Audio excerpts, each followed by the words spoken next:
Olá, turma! Olá, galerinha! Estamos de volta para reiniciar as nossas aulas. Agora, começando o segundo semestre, nós vamos dar continuidade à introdução que os estagiários fizeram à citologia, né?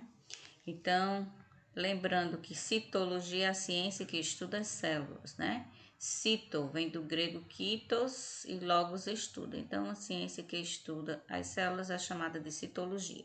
Só foi possível estudar as células com a invenção, uma grande invenção de um instrumento muito importante, que foi o microscópio. Então, com o microscópio foi descoberto o mundo invisível de vírus, bactérias e outros micro-organismos, né? Como nós já vimos no primeiro semestre, que o microscópio surgiu há menos de 400 anos, né? Ele possibilitou a gente ver as células, né? Quem primeiro viu, a gente viu que foi Hans e Zacarias, né? Pai e filho, que os primeiros seres a ver nos tecidos com uma lente de fundo de garrafa, viu pequenos micro-organismos, pequenos insetos, né? Aliás. Agora, Antônio Leeuwenhoek, ele foi que criou o microscópio simples, onde ele começou a ver seres invisíveis aos nossos olhos que estavam em água parada, no sangue e esperma. E Robert Hooke fez o microscópio composto, né? Binocular. E observou um pedaço de tecido morto chamado cortiça de vegetal. E aí ele viu pela primeira vez a célula e deu o nome célula a essas cavidades que ele viu nesse pedaço de cortiça.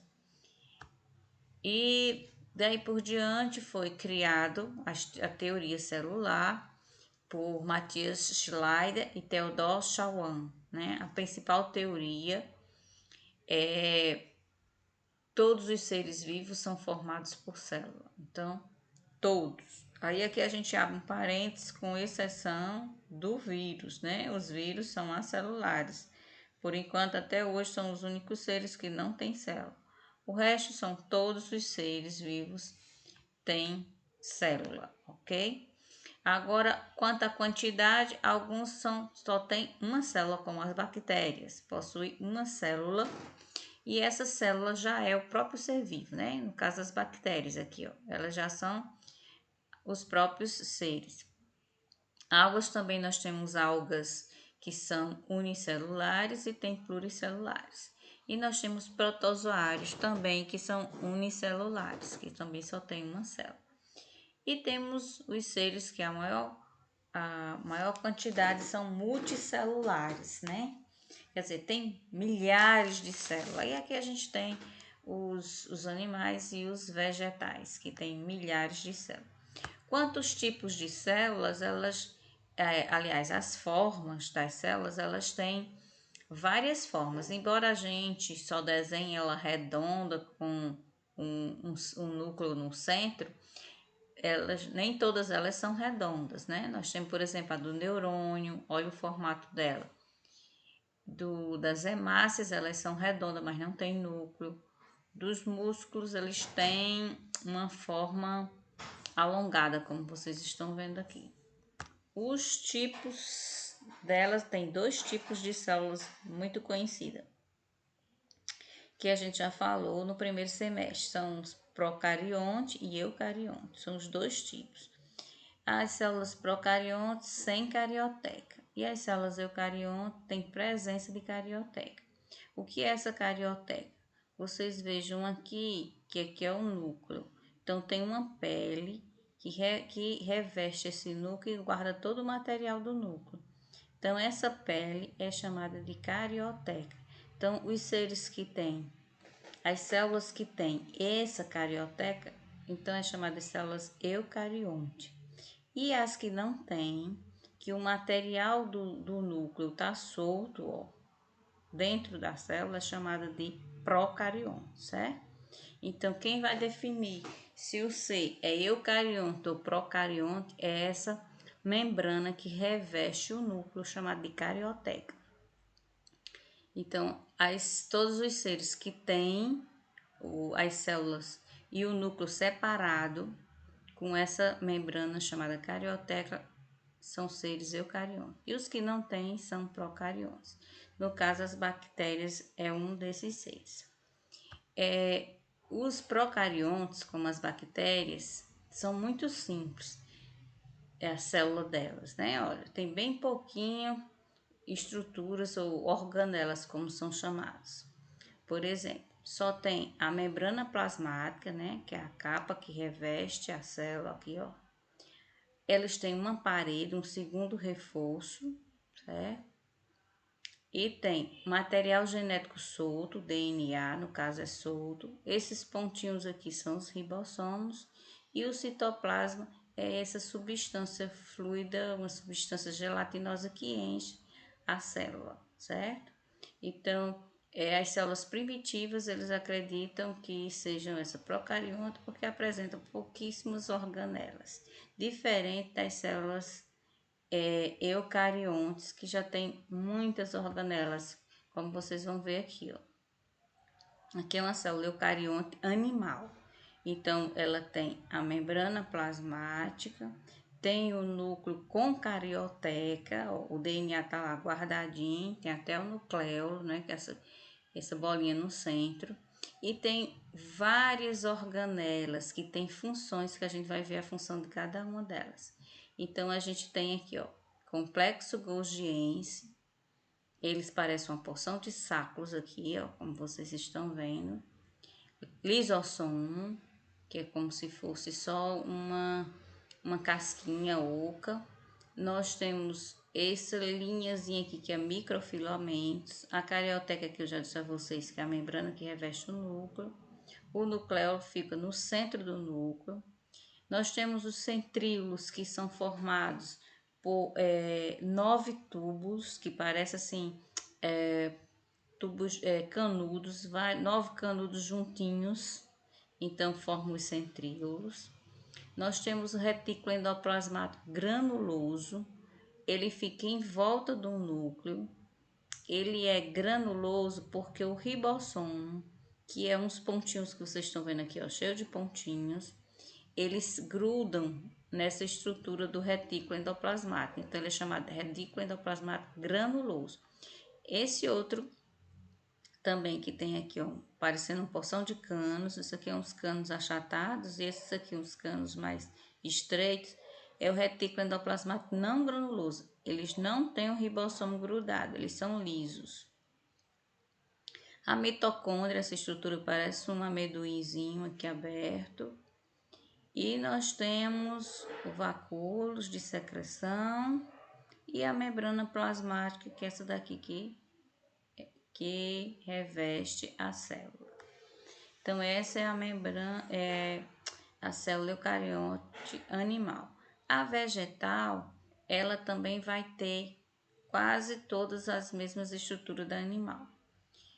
Ó, o nucleolo, o núcleo com carioteca, então a célula eucariôtica, os vegetais também. Tem uns pontinhos que são os ribossomos. Apresentou aqui uma estrutura que não tem na animal, que é o grande vacúolo. O complexo golgiense lá tem na célula animal, que são formando essas porções de sacos, né? Cloroplastos não tem. Aqui eles guardam o pigmento verde que realiza a fotossíntese, então só quem tem cloroplasto é os vegetais. Mitocôndria os animais também têm, porque essa que eu disse que parecia um amendoinzinho. O retículo endoplasmático granuloso, que fica em volta do núcleo, também tem animal e vegetal. O retículo endoplasmático não granuloso também. E tem uma parede celular que não encontramos na célula animal. Então, nós vemos aqui 3 estruturas que não estão presentes na célula animal: parede celulose, ou parede celular, cloroplastos e vacúolo. Só encontrado nos vegetais, essas 3 estruturas, certo? E aqui dá pra gente ver a diferença das duas, ó. Elas diferem tanto no formato, aqui parece um hexágono, a vegetal, a animal ela é mais arredondada, e a principal diferença tem essas três organelas. Principal diferença: as três organelas presentes só em vegetal: parede celular, cloroplasto e vacúolo. Centríolo e lisossomo é encontrado somente nas células animais, ok? Agora, o que é comum a todas elas? Todas elas têm membrana plasmática, citoplasma e núcleo, certo? Todas elas têm essas estruturas. Todas as células têm. A membrana plasmática, ela é uma estrutura que ela é feita de proteínas, que é essa parte marrom aqui, e gorduras, certo? Então, gorduras e proteína formam a membrana plasmática. E ela é muito importante, nós vamos ver a função, porque ela é quem controla o que entra e o que sai na célula, certo?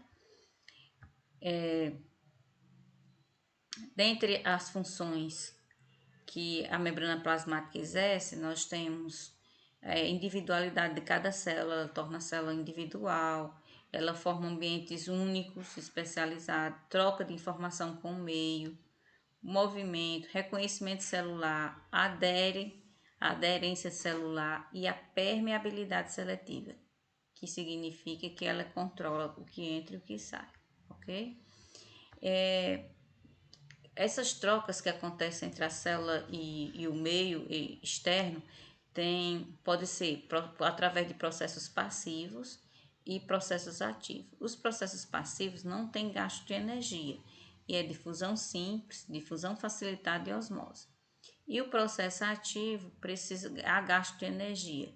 É o caso de a quantidade de sódio e potássio para entrar numa célula. Então, eles vão precisar de gastar energia. A endocitose e a exocitose a quantidade aliás, a endocitose é como as células elas englobam grandes quantidades de partículas, como é que elas vão ingerir essas partículas, como é que essas partículas vão entrar dentro da célula. E a exocitose, como elas vão liberar, certo? As partículas que a célula não quer, como elas liberam. E aí nós temos aqui o citoplasma, né, que é essa parte azul, que é um fluido gelatinoso, constituído de água e proteínas, certo? E na próxima aula a gente vai ver as funções de cada organela dessas aqui, vocês estão vendo aqui presente na célula, tanto animal quanto vegetal, ok? Então, bons estudos. Até a próxima.